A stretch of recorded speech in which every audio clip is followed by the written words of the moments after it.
I have already made a video telling you why the Galaxy Note 9 is still a highly functional device in 2023. But in that video I said that it's better to be used as a secondary device instead of a main phone.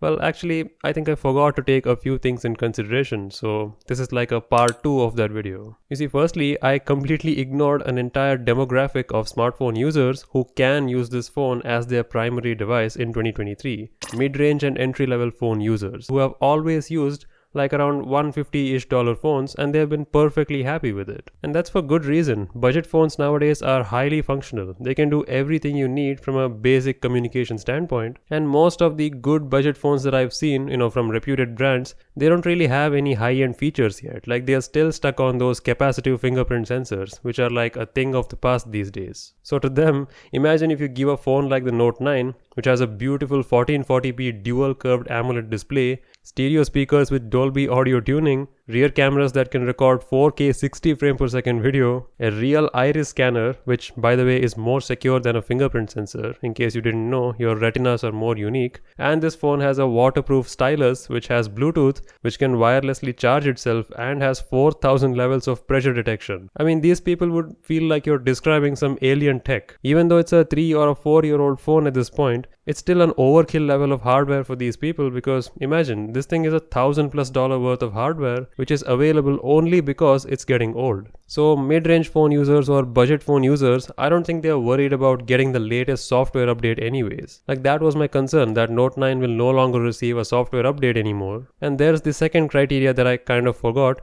that's custom ROMs. If you're a tech enthusiast, then it's pretty easy to root the Note 9 and flash a custom ROM on there. There are plenty of channels dedicated to show you how you can do that, so I'm not gonna cover it myself, but custom ROMs can basically bypass all the security and older software concerns that I had. Sure, Samsung doesn't officially provide you newest Android updates anymore. That doesn't mean custom ROMs don't exist. You can install Android 13 on the phone if you want, provided it may come with some stability issues, but hey, I mean, it's always a fun thing to experiment, at least for me. And again, remember, you're getting $1,000+ worth of phone hardware for a couple of $100, which you can easily use in 2023. So if you do have decided to get the phone, here are a couple of things you can do to get the most out of that device. First thing is pretty obvious, you factory reset the device, because chances are you may not get a brand new Galaxy Note out of the box now. The Note 9s that are out there are probably already pre-owned. So even though the user may have removed their data, there may still be some, hidden files and stuff left over. So performing a clean factory reset once you get it will remove all of their accounts and everything, and you'll have a fresh device. So you can proceed with the setup, and while you're setting up, actually, in case you don't know, if you have your old phone with you, you can just install Samsung Smart Switch app on that phone,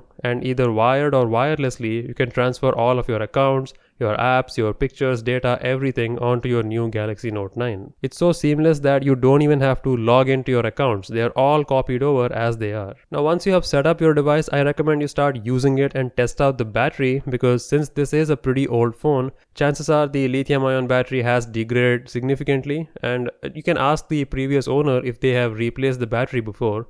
If they say they haven't, I recommend you get a battery replacement done. It's fairly simple, I have done it myself, and it can give the Note 9 a new life in terms of battery endurance. And there are a few other things you can do. For example, you can go to your About Phone settings and then click on software information and tap on build number 7 times. That'll unlock a mode called developer options. There are a few other hidden software features in there. So if you go back and go into developer options, scroll down all the way to a section called drawing, you can reduce all the animation scales from 1x to 0.5x. That'll make all the animations twice as fast, so your phone may feel a little bit more responsive. And while you're there, just scroll up to an option called debugging and enable USB debugging. We'll need that for this next step. There's a really useful app that'll help you eliminate all bloatware like the Microsoft Office suite from this phone. It's called Universal Android Debloater. I've actually made a video on my second channel, you can take a look.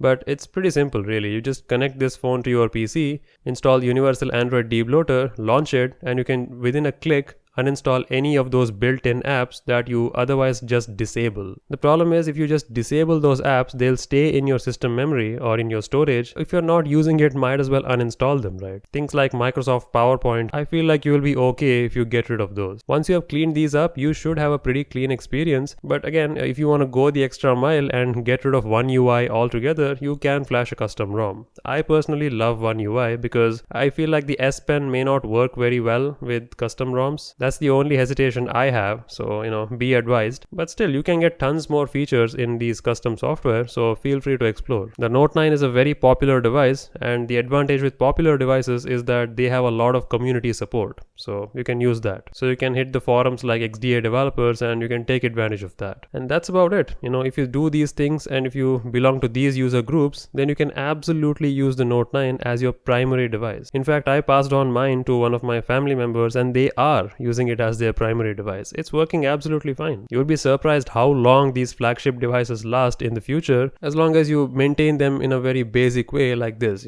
occasional factory reset, occasional battery replacement, etc. Let me know what's the longest duration you have ever used a single phone. For me, it was 3 years with my Galaxy S5. That phone had a user replaceable battery, so it's super easy to do so. In fact, I've made a video about new phones with removable batteries which you can use in 2023, so you can check that out next.